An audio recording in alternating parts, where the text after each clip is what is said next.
This channel does not promote or encourage any violence, harmful, or illegal activities. All content provided by this channel is meant for educational purpose only. বন্ধুরা, পশ্চিমবঙ্গে নতুন সরকার ক্ষমতায় এসে একটি সিদ্ধান্ত নিয়েছে। সিদ্ধান্তটি হলো পশ্চিমবঙ্গে এবার থেকে যত্রতত্র সরকারি অনুমতি না নিয়ে পশু হত্যা করা যাবে না। এই সিদ্ধান্ত নিয়েছে পশ্চিমবঙ্গ সরকার। এই সিদ্ধান্ত আসার পরে মুসলিম সম্প্রদায়ের মানুষ চিন্তিত হয়ে পড়েছে। তাদের যে উৎসব, সেই উৎসব তারা পালন করবে কি করে? কারণ সরকার কিছু বিধিনিষেধ দিয়েছে। বিধিনিষেধগুলো হলো শংসাপত্র ছাড়া গোহত্যা নিষিদ্ধ, শংসাপত্র থাকলেও প্রকাশ্যে গোহত্যা করা যাবে না। এই শংসাপত্র দেবেন কে? পুরসভার চেয়ারম্যান, পঞ্চায়েত সমিতির সভাপতি এবং সরকারি পশু চিকিৎসক। শংসাপত্র দিতে অস্বীকার করলে 15 দিনের মধ্যে রাজ্য সরকারের কাছে আবেদন করতে হবে। পুরসভা বা স্থানীয় প্রশাসনের নির্ধারিত কসাইখানায় বলি দিতে হবে।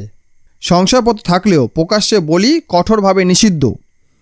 নির্দেশিকা অমান্য করলে 6 মাসের জেল অথবা 1000 টাকা অথবা উভয় হতে পারে। দেখা গেল এই নির্দেশিকা আসার পর বহু মুসলিম এটাকে স্বাগত জানালো। তারা বলল খুব ভালো সিদ্ধান্ত নিয়ে এসছে, খুব ভালো, গোহত্যা বন্ধ হওয়া উচিত।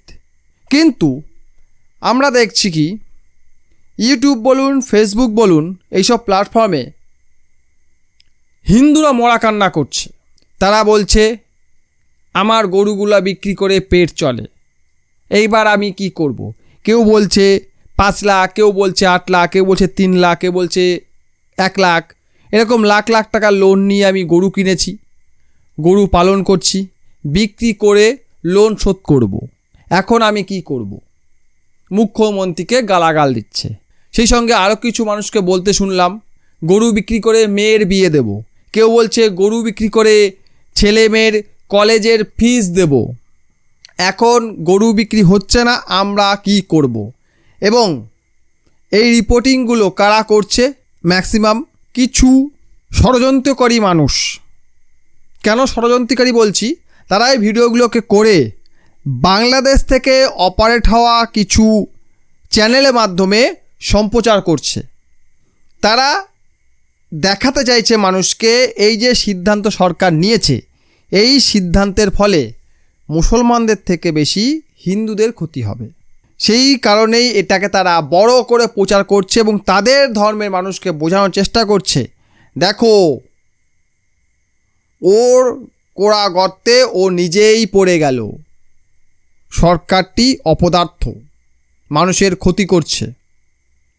এটা যাতে তারা বোঝাতে পারে তাই এই ধরনের ভিডিও বানিয়ে সম্প্রচার করছে। এবং কিছু হিন্দু মানুষকে দেখছি তারা ক্যামেরার সামনে কান্নাকাটি জুড়ে দিয়েছে, এবার আমাদের কি হবে, আমাদের গরুটা একটু বিক্রি করে দেওয়ার ব্যবস্থা করে দাও।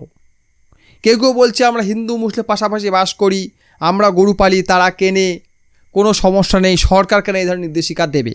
বর্তমানে আমরা কি দেখি জানেন তো, বাড়িতে বৃদ্ধ বাবা মা যখন বৃদ্ধ হয়ে যায়, তারা বয়স হয়ে যায়, তারা চলাফেরা ঠিক করে করতে পারে না, তখন তাকে বহু শিক্ষিত মানুষ বৃদ্ধাশ্রমে পাঠায়। কেন পাঠায়? বুড়ো হয়ে গেছে, তারা গায়ে কোনো জোর নেই, সে আর পরিশ্রম করতে পারবে না, তাকে কে বইবে, মানে তারা বোঝার মতো। এরাও কি করে, এই যারা গো পালন করে, দুধ পাওয়ার পরে যখন দেখছে দুধ আর পাওয়া যাচ্ছে না, এটিকে বেচে দাও। গ্রাম্য ভাষায় একটা কথা প্রচলিত আছে, বুড়া গরু আর বুড়া বাপ, যত খাটে তত লাভ। আমি মুসলিমদের কথা বাদ দিলাম, তারা গরু খায় তাই তারা এটাকে পালন করতেই পারে, করুক।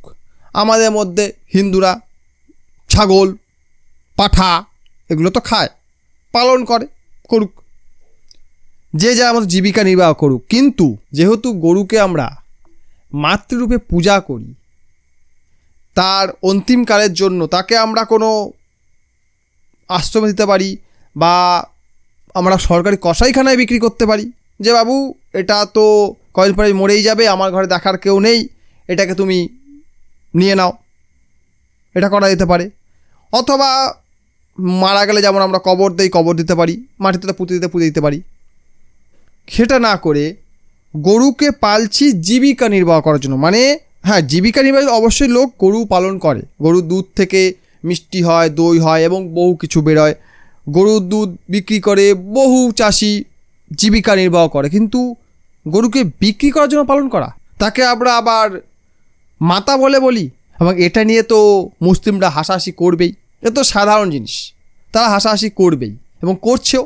আর এই ইস্যু নিয়ে ভারতকে তারা ট্রোল করা শুরু করেছে, দেখো নিজের সিদ্ধান্তে নিজেরাই প্যাচে পড়ে গেছে, আমরা গরু খাই বলে বহু হিন্দু বেঁচে থাকে, এখন তাদের কি হবে, এই ধরনের পোস্ট আমি দেখতে পেলাম। সরকারের সিদ্ধান্ত নিয়ে আপনার মতামত কমেন্টে জানিয়ে যাবেন। আজকের ভিডিওটা একটু অন্যরকম বানানোর চেষ্টা করলাম, ভালো লাগলে লাইক করবেন, চ্যানেলে নতুন হলে সাবস্ক্রাইব অবশ্যই করবেন। ভিডিওটি দেখার জন্য অসংখ্য ধন্যবাদ।